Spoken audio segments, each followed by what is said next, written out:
This is another video for 2HT about the general revision of chapter 1. I want to start this video off by showing you some of the algebra rules again. Hopefully these sound familiar because you learned them earlier.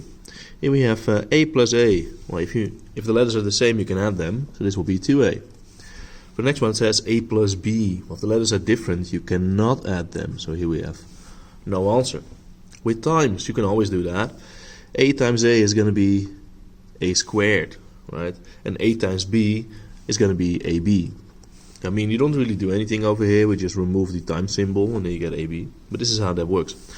And then we have, if you have different powers, if you have a to the power of p times a to the power of q, that means that you add these powers. So as example, if I have a to the power of 3 times a to the power of 4, this will be a to the power of 7. If you have a power to a power, that means that you have to multiply those two numbers. So here's another example. If I have a to the power of 3, but then times the power of 4, to the power of 4, then you have a to the power of 12. So this is how these are the algebra rules that you need to know. And then I selected two exercises that are on the program for today. First we have exercise 5. You can see that all of these, they all have different things in it. So it's going to be a bit annoying that you have to do all these things separately. And then after this I'm going to do 16, which also has a lot of different things in it as well. First 5a. Here we see first times. We see 6a times 2b. So 6 times 2 is 12. And a times b is ab. So this is 12ab. And then we have this over here. 3 times 5 is 15.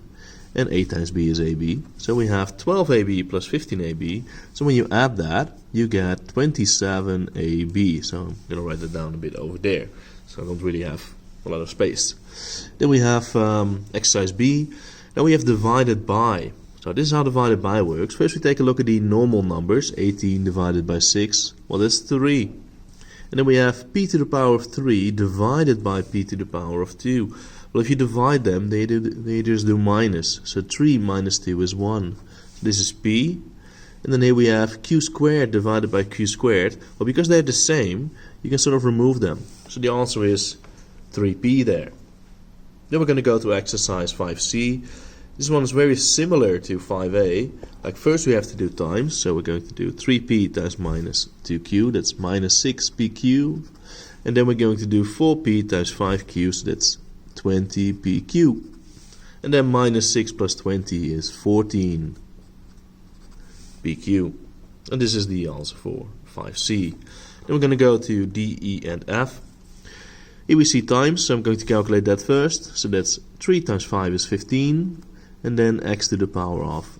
And now we see x to the power of 3 times x to the power of 5. Well, over here we saw, if you multiply them, you add these numbers. So we're going to add 3 and 5, that's 8.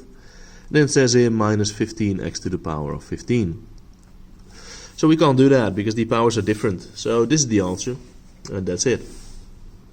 Moving on to exercise E. Here we have 10 divided by minus 2, so that's minus 5. And then we have x to the power of 9 divided by x to the power of 8, so that's just x.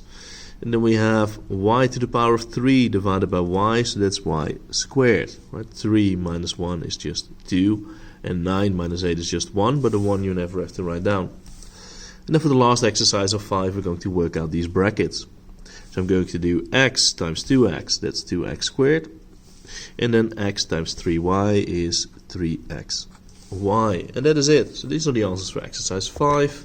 Please take a good look at them. If you have a question, let me know. And then we also have the answer for 16. Now I do advise you to try this yourself first, right, before you just see it in the video and copy it. But yeah, I'm going to show you how it works. So we have 3x squared to the power of 4. That means we have to do 3 to the power of 4. So that's 3 times 3 times 3 times 3.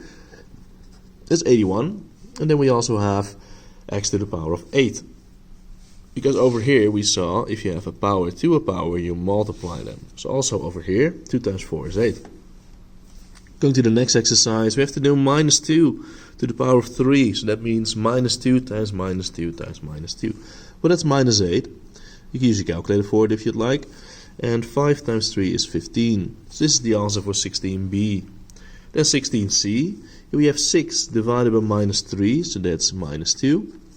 And then At the top we have x to the power of 5, and at the bottom we have x to the power of 5. So that means that it just disappears, right? You can just remove them, same as over there we also did that. Then we're going to go to exercise D. Here we have to work this out, and then we need to add something to it. But working this out is very similar to what we did over there. Here we have minus 3 to the power of 3, so that's minus 3 times minus 3 times minus 3, so that's minus 27. And then a to the power of 6, and then plus 4a to the power of 6. So when you add them, minus 27 plus 4 is minus 23, a to the power of 6. And that's the answer. Then we're going to go to this one. The 3 is not in the brackets, so it just stays what it is. And then this we have to work out. A to the power of 4 is, well, a to the power of 4. And b squared to the power of 4 is b to the power of 8. And that is the answer, then we can't simplify that any further. And then the final one, we have 24 x to the power of 8 divided by 6x squared. So first I'm going to do 24 divided by 6, so that's 4. And then 8 to the power of 8 divided by x to the power of 8 divided by x to the power of 2. So you do minus, so you have x to the power of 6. And this is the answer for exercise 16. Hopefully this is clear to you. Otherwise, send me a message with a question and I'll answer it for you. Thank you for watching. Bye bye.